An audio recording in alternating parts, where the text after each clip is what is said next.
আসসালামু আলাইকুম। আজকে আপনাদেরকে শেখাবো দড়ি পাইপিং কিভাবে করা হয়।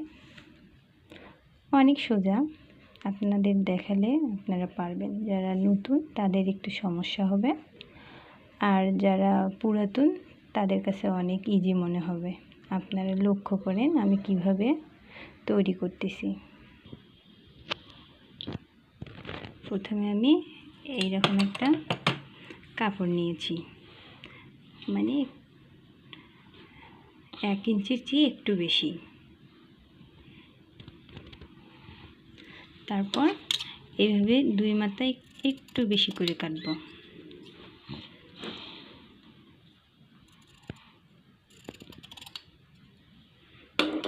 এইরকম যেন হয়।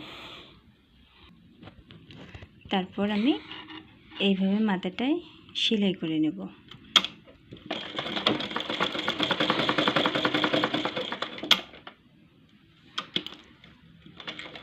একটু বড় করে সুতা রাখতে হবে।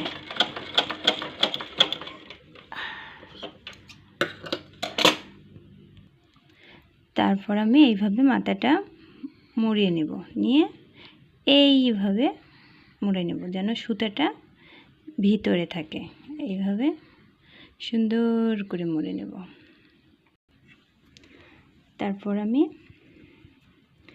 এইভাবে ধরে এখানে মেশিনের মাধ্যমে সেলাই করে নেব। এইভাবে আমি সেলাই করব।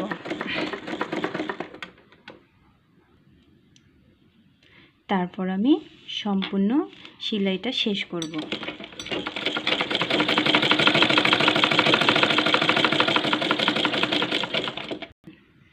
তারপর সেলাইয়ের শেষ মাথায় দেখেন আমার যে সুতাটা লাগাই নিয়েছিলাম বড় করে, ওটা বের হয়ে আছে। তারপর আমি এরকম সেলাইয়ের শেষ মাথাটা ধরে সুতাটা এরকম আস্তে আস্তে ইজিভাবে টানব, যেন সুতাটা ছিঁড়ে না আসে। এইভাবে টানব। যখন আমি টান দিছি এইরকম করে একটু একটু করে বের হয়ে আসছে। এইরকম করে সুন্দরভাবে বের হয়ে আসছে। তো অনেক ইজিভাবে আমরা দড়ি পাইপিংটা করতে পারবো, বা অনেক সহজে আমি আপনাদেরকে দেখালাম।